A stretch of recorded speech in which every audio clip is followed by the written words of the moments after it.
अब इस बदबख्त के काम देखें। नाम है इसका अली जट, टिकटॉकर है और बदबख्ती इस तरह की है कि आपकी कुरान की तौहीन की जा रही है। कहीं नमाज की तौहीन की जाती है, कहीं कुरान की तौहीन की जाती है और कहीं हमारे नबी की तौहीन की जाती है। ये नाम निहाद मुसलमान है, ताल्लुक है इसका शादरा से और इसके खिलाफ एफआईआर करवाने वाला भी दलेर जो वकील है उसका ताल्लुक भी शादरा से और नाम है उसका जुनेद। नाज़रीन, इसके ऊपर जो है वो 295 बी लगाई गई है और वो बनती भी थी। मेरे ख्याल से इसको जो है सजाए मौत होनी चाहिए जिस तरह के इसने काम किया है। नाज़रीन, ये वीडियो जो है वो सोशल मीडिया पे बहुत ज्यादा गर्दिश कर रही है, जिसमें ये शख्स जो है वो गुस्से का एकदम इजहार करता है। फौरी तौर पर इसका दोस्त के सर पे कैप रख देता है और इसके वो अल्फाज जो है वो अरबी में तौबा नाउज़ुबिल्लाह माज़अल्लाह अरबी में बदल जाते हैं, गाली देने लगता है और साथ ही उसका दूसरा दोस्त जो है वो कैप रखता है इसके सर पे और अरबी इसके मुंह से निकलना शुरू हो जाती है, नाउज़ुबिल्लाह।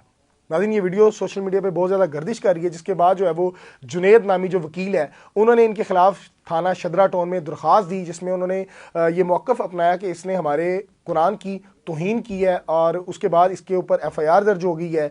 2 मुलजमान जो है वो गिरफ्तार हो गए हैं, जिसमें कैमरा मैन है और दूसरा शख्स जो इसके सर पर कैप रख रहा था, जिसका एक वीडियो पैगाम भी जारी हुआ था कि मैं इत्तकाफ में बैठा हूँ, मेरे से गलती हो गई है, मुझे माफ़ कर दो। भाई, कौन सी गलती हो गई है? आपको व्यूज़ का लालच पड़ा हुआ है, आप बच्चे हो, आप रोटी जो है वो कान में डालते हो, आपको नहीं पता कि आप गाली मिक्स कर रहे हैं तौबा नाउज़ुबिल्लाह कुरान के साथ।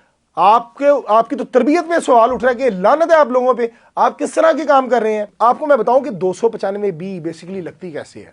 नाज़रीन, ये वो दफात है जो किसी भी मजहब की तौहीन करने पे ये लगाई जाती है और ये एसएचओ नहीं लगा सकता। ये आपका मुतलका एसपी इसकी तमाम जो इन्वेस्टिगेट करके उसके बाद जो है वो एसएचओ को हुक्म देता है कि तुम इसके खिलाफ एफआईआर कर दो और 295 बी लगा देना। और इस केस में भी ऐसा ही हुआ कि एसपी ने तमाम केस को देखा, सुना और जब वीडियो उनको दिखाई और उनको इतना गुस्सा आ गया कि उन्होंने फौरी तौर पर जो है वो एफआईआर का हुक्म दिया। और अली जट नामी जो टिकटॉकर है, जो नाम निहाद टिकटॉकर है, बदबख्त है, फिरौन है, मैं तो कहूँगा लानती इंसान है, जिसने कुरान की इस तरह तौहीन की, उसके खिलाफ हो चुकी है और अभी तक वो फरार है। अब आपको मैं बताता चलूं कि बेसिकली जो गैर मजहब है ना, जो आपके इस्लाम को तोड़ने की हत्तम कोशिश कर रहे हैं, अब वो ये चीज़ें देखकर खुश हो रहे होंगे।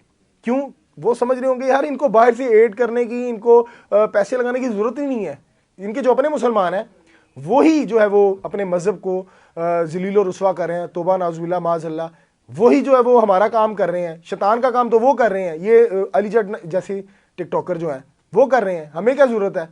तो मेरे ख्याल से तमाम वालिदैन से मेरी गुजारिश है कि अपने बच्चों के ऊपर नज़र रखें, उनकी तरबियत इस तरह की करें कि बेटा ये नमाज है, ये कुरान है, ये हमारा नबी है, ये हमारा दीन है, हमने इनकी इबादत करनी है। इस तरह के ऑल फॉल बोलकर आपने जनरेशन को क्या पैगाम देना है?